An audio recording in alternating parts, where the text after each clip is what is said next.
Yes, I do not believe in a God, at least a God that us humans created. And to answer why, I want to take you on a journey because, like any other thing, there is a history attached to it. So, when my dad was a youngster like me, he came back from his first job. It was his first month, his first salary, and he excitedly showed the cash to my grandmother. My grandmother was excited too. She was happy that, hey, my son is employed now. And she quickly took the cash and she kept it in the temple. For people who don't know, I just want to clarify one thing. Most Indian families have a small temple for their own personal use, and that's where my grandmother kept the cash. The cash wasn't kept in a temple outside our house, just to be clear.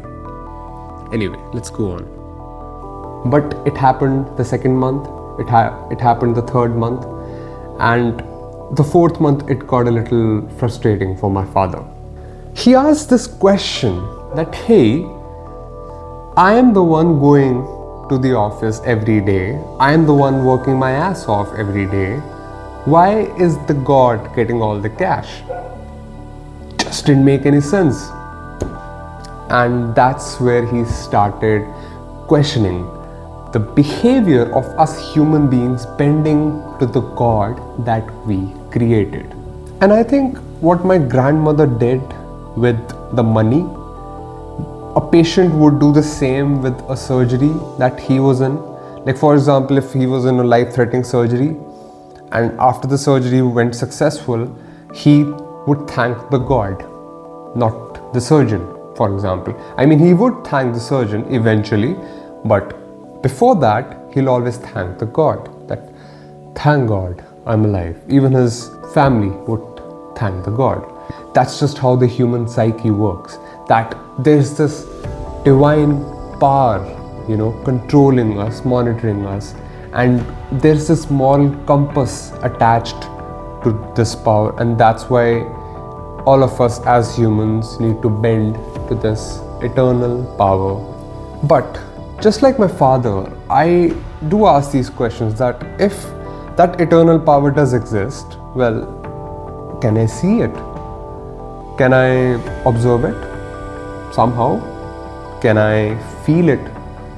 Until now, I haven't received a good reply to this question, because the people who believe rightfully say that, hey, you gotta believe to, feel those things.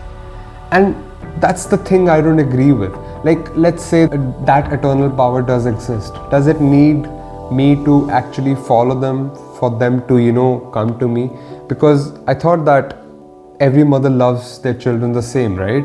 So if I don't love my mother, she should kind of love me.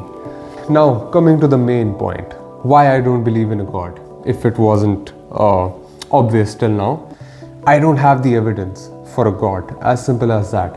I have a very scientific mind. For people who don't know, the scientific method is basically for a scientific theory to get proven, the scientist needs evidence, proper evidence that other scientists can peer review and sign that, hey, this theory actually works.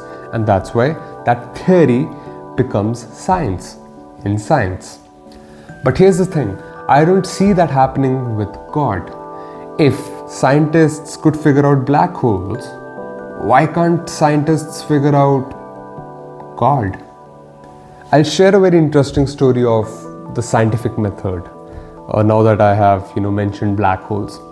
So in 1783, a scientist named I don't remember his name to be honest, but I think it was John Michell. He proposed the idea of black holes. In 1916, Albert Einstein popularized the idea again with his theory of general relativity. And I think again in 1971 or in 1970s, the existence of black holes got confirmed in science.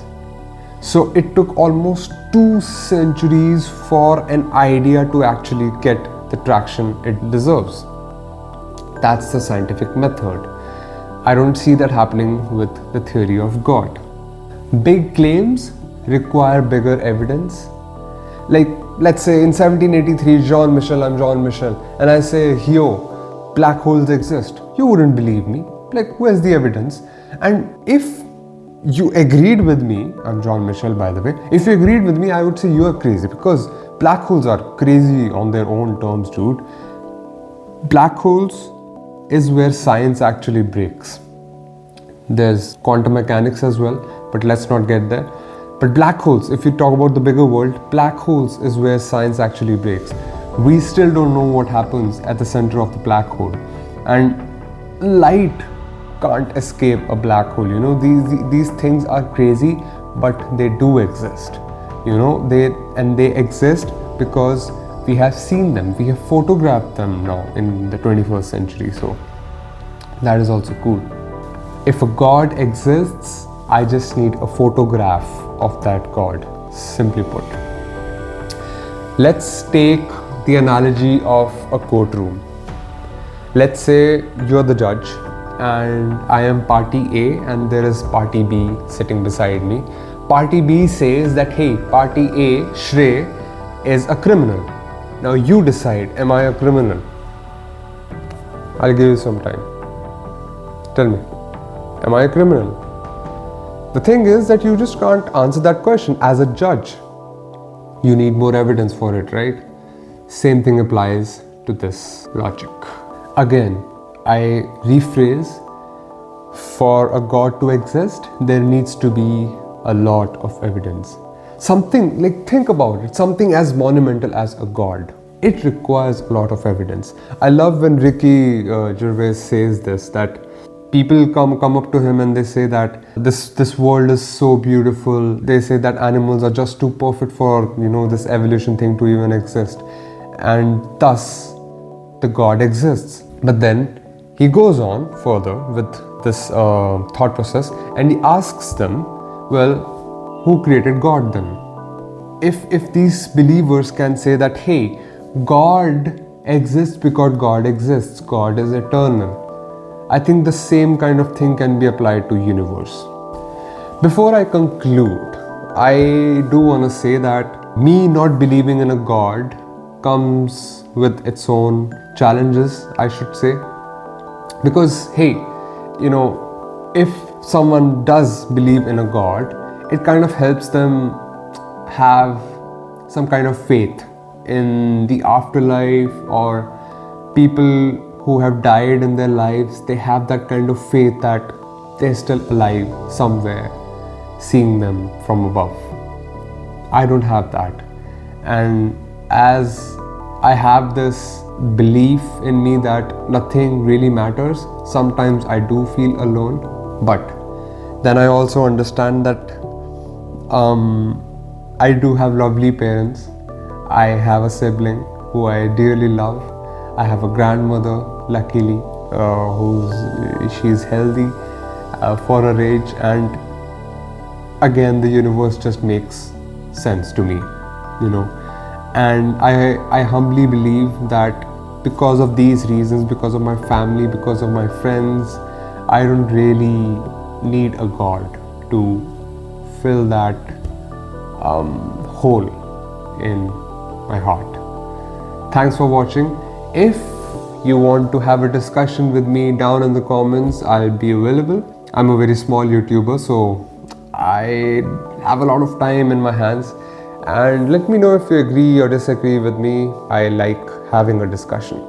And also, please subscribe to my channel. It will help my channel a lot. And hope I see you guys again in the next video.